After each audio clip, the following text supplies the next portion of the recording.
Assalamualaikum warahmatullahi wabarakatuh. Selamat pagi, namo buddhaya, Om Swastiastu. Baik, pada kesempatan kali ini kita akan belajar tentang materi bab 4 di pelajaran Pendidikan Pancasila dan Kewarganegaraan, yaitu tentang Bab 4 Kebangkitan Nasional 1908.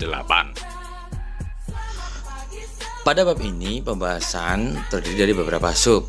Sub yang pertama yaitu adalah tentang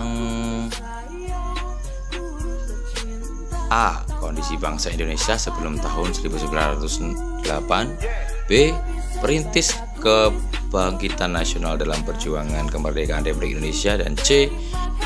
Mewujudkan persatuan dan kebanggaan bagi bangsa, wujud nilai kebangkitan nasional. Pembahasan yang pertama tentang A. Kondisi bangsa Indonesia sebelum tahun 1908. Dimulai penjajahan Belanda di Indonesia sejak didirikannya VOC atau Verenigde Oost-Indië Company pada tanggal 20 Maret 1602. VOC melakukan tindakan dengan melaksanakan politik divide et impera atau adu domba, yaitu saling mengadu domba antar kerajaan yang satu dengan kerajaan yang lain atau mengadu domba di dalam kerajaan itu sendiri. Bangsa Indonesia semakin menderita ketika Daendels pada tahun 1808 sampai 1811 berkuasa melaksanakan kerja paksa atau rodi guna membangun jalan sepanjang Pulau Jawa, yaitu dari Anyer sampai Panarukan ya. Berikutnya, penderitaan berlanjut semakin parah ketika Belanda kemudian menerapkan yang namanya kultur style atau tanam paksa. Materi yang selanjutnya yaitu masuk ke pembahasan B. Perintis Kebangkitan Nasional dalam Perjuangan Kemerdekaan Republik Indonesia.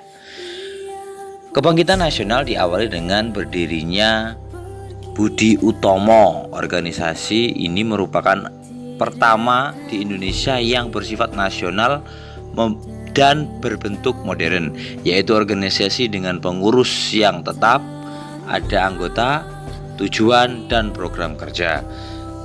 Didirikannya pada tanggal 20 Mei 1908 oleh Dr. Sutomo dan dilatar belakangi dengan penggagas Dr. Wahidin Sudirohusodo. Baik, yang selanjutnya yaitu Budi Utomo berasal dari kata Sangsekerta, yaitu budi atau budi, berarti keterbukaan jiwa, pikiran, kesadaran, akal, atau pengendalian, yang juga bisa berarti daya untuk membentuk dan menjunjung konsepsi dan ide-ide umum. Apapun perkataan ataupun adapun perkataan Utomo yang berasal dari utama, yang dalam bahasa Sangsekerta berarti tingkat pertama atau sangatlah baik. Pada selanjutnya, pada tanggal 5 Oktober 1908, Budi Utomo mengadakan kongres pertama di Yogyakarta, menetapkan tujuan organisasi yaitu kemajuan yang harmonis antara bangsa dan negara, terutama pada kemajuan memajukan pengajaran, pertanian, peternakan, dagang, teknik, industri, dan kebudayaan. Yang selanjutnya yaitu setelah terjadi kongres dilaksanakan dan ternyata memiliki sangat banyak besar pengaruh, maka pada tanggal 20 Mei 1948 Presiden Soekarno menetapkan itu sebagai Hari Kebangkitan Nasional. Selanjutnya di materi bagian C tentang mewujudkan persatuan dan kebanggaan sebagai bangsa, wujud nilai kebangkitan nasional. Yang pertama, nomor 1, mewujudkan persatuan Indonesia. Terdiri dari beberapa aspek. Yang pertama, A. Perasaan senasib. B. Kebangkitan Nasional. C. Sumpah Pemuda. D. Proklamasi Kemerdekaan. Adapun dalam proklamasi kemerdekaan, adapun nilai-nilai yang terkandung dalam proklamasi kemerdekaan antara lain nilai religius, nilai kemanusiaan, nilai produktivitas, nilai keseimbangan, nilai demokrasi, nilai kesamaan derajat, dan nilai ketatanan hukum. Masih di bagian C tentang yang kedua, yaitu kebanggaan sebagai bangsa Indonesia. Ada beberapa hal yang menjadi kebanggaan dan keunggulan di bangsa kita. Yang pertama, jumlah dan potensi penduduk yang cukup besar, yaitu menempati urutan keempat di dunia setelah Republik Rakyat Cina atau RRC, India, dan Amerika Serikat. Yang kedua, semangat kebangkitan nasional dan Sumpah Pemuda mendorong bangsa Indonesia menjadi salah satu negara pertama yang lepas dari penjajahan.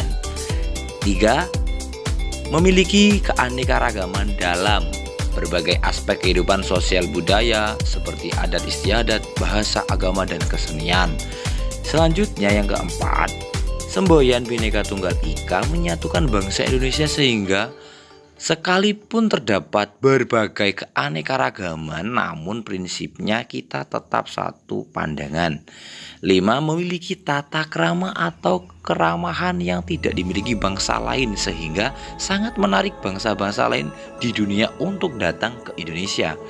Yang keenam, letak wilayah Indonesia yang amat strategis, yaitu di antara dua benua Asia dan Australia dan di antara dua samudera Hindia dan Pasifik, menyebabkan Indonesia berada pada posisi yang saling silang di dunia hingga Indonesia menjadi wilayah yang amat ramai dan mudah disinggahi oleh bangsa-bangsa lain.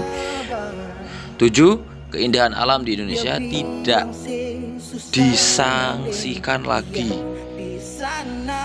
Keanekaragaman flora dan fauna membuat bangsa Indonesia juga sering dikunjungi oleh bangsa-bangsa lain. Wilayah darat, laut Indonesia sangat luas.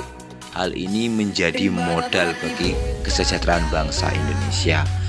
Yang 9, yang terakhir, ada tanahnya amat subur dan kaya akan sumber alam dengan matahari yang bersinar sepanjang tahun. Terima kasih telah menyaksikan. Wassalamualaikum warahmatullahi wabarakatuh.